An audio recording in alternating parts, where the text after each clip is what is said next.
नमस्कार दोस्तों, जय बाबा नीम करोली।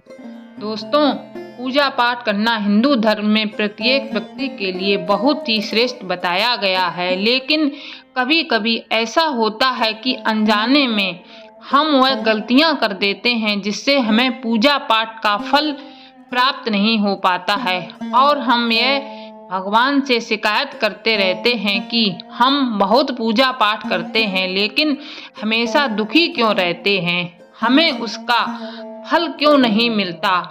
आज हम इस वीडियो में ऐसी ही कुछ गलतियों के बारे में बात करेंगे जो हमें पूजा पाठ करते समय नहीं करनी चाहिए, और कुछ चीज़ें ऐसी होती हैं जिन्हें हमें पूजा के मंदिर में नहीं रखना चाहिए।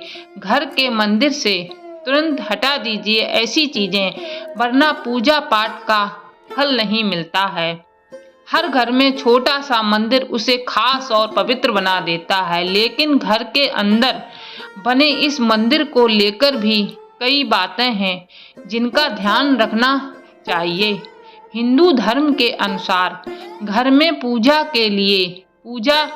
घर के लिए कई जानकारी दी गई है जिनका पालन करके आप घर में सुख, समृद्धि और शांति ला सकते हैं। यूं तो कई घरों में छोटे और कई घरों में बड़े मंदिर बनाए जाते हैं, लेकिन कई बार लोग घर में मंदिर बनवाने के बाद ऐसी गलतियां कर देते हैं जिससे सुख शांति आने के बजाय घर में दरिद्रता और अशांति आने लगती है। वास्तुशास्त्र में भी घर में बने मंदिर को लेकर कई बातें कही गई हैं जिनका पालन करना चाहिए, जिससे पूजा का भी सुफल मिलता है और घर में शांति और सकारात्मक माहौल बना रहेगा और सभी सदस्यों का मन प्रसन्न रहेगा। किसी तरह का कोई कलेश नहीं होता है, शांति का माहौल रहता है।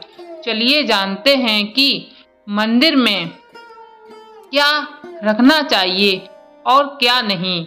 नंबर 1, घर के पूजा घर में गणेश जी की मूर्ति रखी है तो इस बात का ध्यान रखना चाहिए कि मंदिर में गणेश जी की 3 मूर्तियां नहीं रखनी चाहिए। ऐसा करने से आपके घर में अशांति आ सकती है।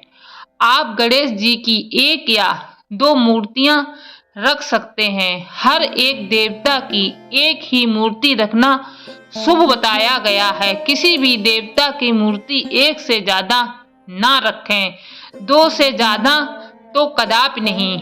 पूजा के मंदिर में 1 से ज़्यादा मूर्तियां और 1 से ज़्यादा पूजा के सामान रखना शुभ नहीं होता।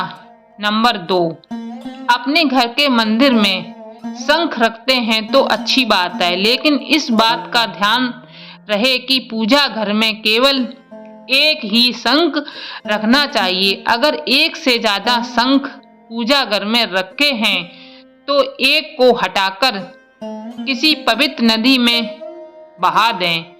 घर के मंदिर में चूंकि मूर्तियों की प्राण प्रतिष्ठा नहीं होती, इसलिए यहाँ बड़ी मूर्तियाँ नहीं रखनी चाहिए। नंबर 3, यदि आप अपने मंदिर में शिवलिंग रखना चाहते हैं तो शिवलिंग अंगूठे के आकार से बड़ा नहीं होना चाहिए। मंदिर में भूलकर भी खंडित मूर्तियां मत रखिए, क्योंकि इससे घर में नकारात्मक ऊर्जा फैलेगी जो घर परिवार के लिए अशुभ मानी जाती है।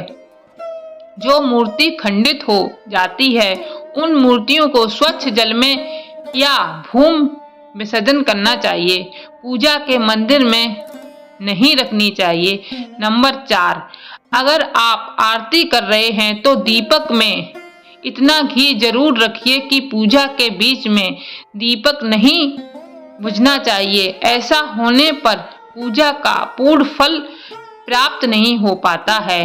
नंबर 5, पूजा घर में हमेशा भगवान को ताजे फूल ही चढ़ाने चाहिए। जमीन पर गिरे फूलों को पूजा घर में न चढ़ाएं।